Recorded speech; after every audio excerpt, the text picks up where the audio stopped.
Hello students, welcome to my channel ARN tutorial.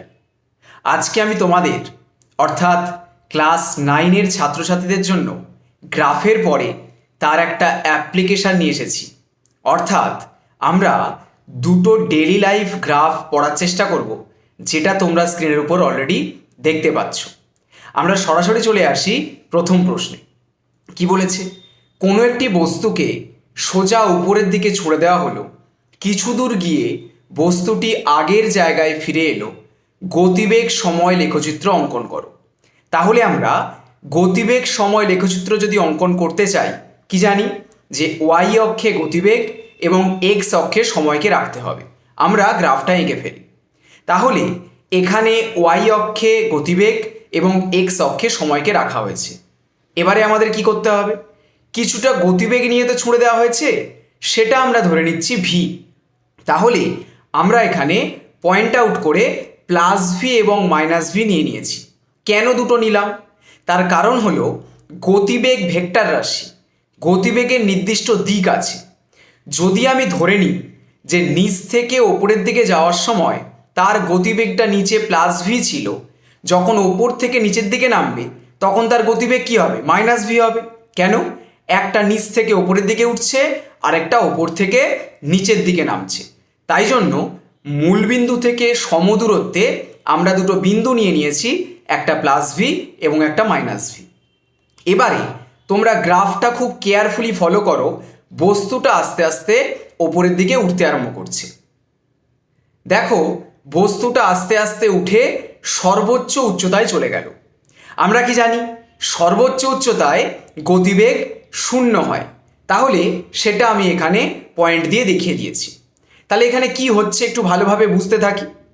আমরা দেখতে পাচ্ছি যে একটা বস্তু প্লাস ভি থেকে 0-তে গেছে এবং যত উপরের দিকে উঠবে সেটা কি হবে? সমমন্দন হবে। আমরা সমমন্দনের গ্রাফ অলরেডি পড়ে এসেছি। কি হয়? খানিকটা ওপর থেকে সেটা নিচের দিকে নামতে থাকে, একদম সেম টু সেম গ্রাফ।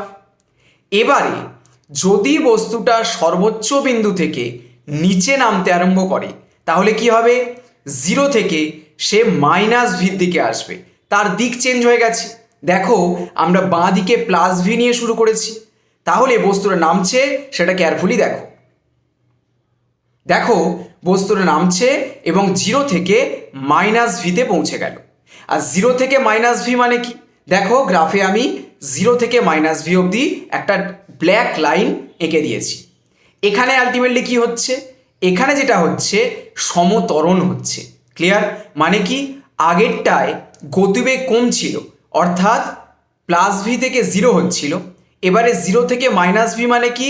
0 থেকে তার মাইনাস ভিটা কেন এসছে? মাইনাসটা এসছে ডিরেকশানের জন্য বা দিকের জন্য।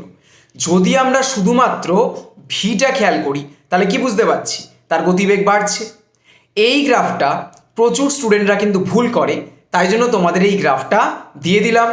যদি কোনো জায়গায় বুঝতে সমস্যা হয় অবশ্যই কিন্তু রিক্যাপ করে দেখার চেষ্টা করবে। আমরা চলে আসি পরের গ্রাফে। কি বলেছে?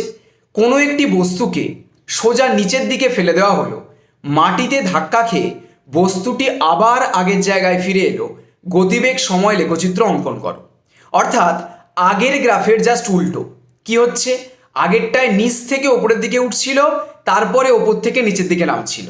এবারে ওপর থেকে নিচের দিকে পড়ছে, তারপর নিচ থেকে ওপরের দিকে উঠবে।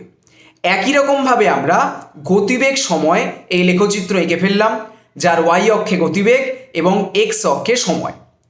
একইভাবে আমরা প্লাস ভি মাইনাস ভি এটা সিলেক্ট করে নিয়েছি। ক্লিয়ার? এবার যদি আমরা প্রথমটা দেখার চেষ্টা করি, তাহলে যখন সে যাত্রা শুরু করছে বস্তুটা, তখন তাকে কি করা হয়েছে? ফেলে দেওয়া হয়েছে। তার মানে তার প্রাথমিক গতিবেগ কত থাকবে? 0। 0 থেকে সে আস্তে আস্তে প্লাস ভি এর দিকে আসতে আরম্ভ করলো। তাহলে কি হবে? ত্বরণ। গ্রাফে দেখো, 0 থেকে সে প্লাস ভিতে উঠে গেছে। ক্লিয়ার? এইবারে যখনই সে মাটিতে ডফ খেয়ে ওপর দিকে উঠবে, অর্থাৎ মাটিতে ধাক্কা খেয়ে ওপরের দিকে উঠবে, তার দিক চেঞ্জ হয়ে গেছে।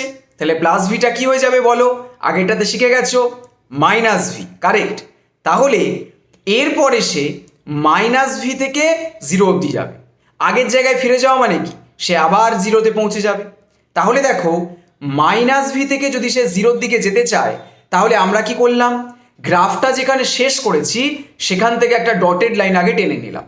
এইবারে বস্তুটা মাইনাস ভি থেকে জিরোর দিকে উঠছে। ভালো করে কেয়ারফুলি খেয়াল করো, দেখো বস্তুটা মাইনাস ভি থেকে জিরোর দিকে উঠলো, গ্রাফেও তাই হলো, মাইনাস ভি থেকে সে জিরো অবধি পৌঁছে গেল। ক্লিয়ার?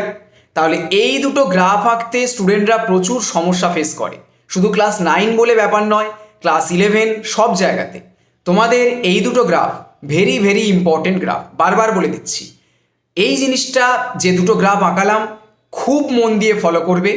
কোনো জায়গায় কোনো সমস্যা হলে বারবার বারবার রিক্যাপ করে দেখবে। তারপরেও যদি সমস্যা ফেস করো অবশ্যই ভিডিওর কমেন্ট বক্সে লিখে জানাবে, আমি চেষ্টা করব তোমাদেরকে এক্সপ্লেন করে দেওয়ার। ওকে, এরপরে আমরা কি করব, এর পরের ভিডিওতে বা এর পরের ক্লাসে আমরা এই লেখচিত্রের সাহায্যে, স্পেশালি গতিবেগ সময় লেখচিত্রের সাহায্যে কিছু সমীকরণের প্রমাণ করব, যেগুলো আমাদের অঙ্ক করতে প্রচুর পরিমাণে হেল্প করবে। তাহলে যেটুকু পড়ালাম মন দিয়ে পড়াশোনা করো। All the best.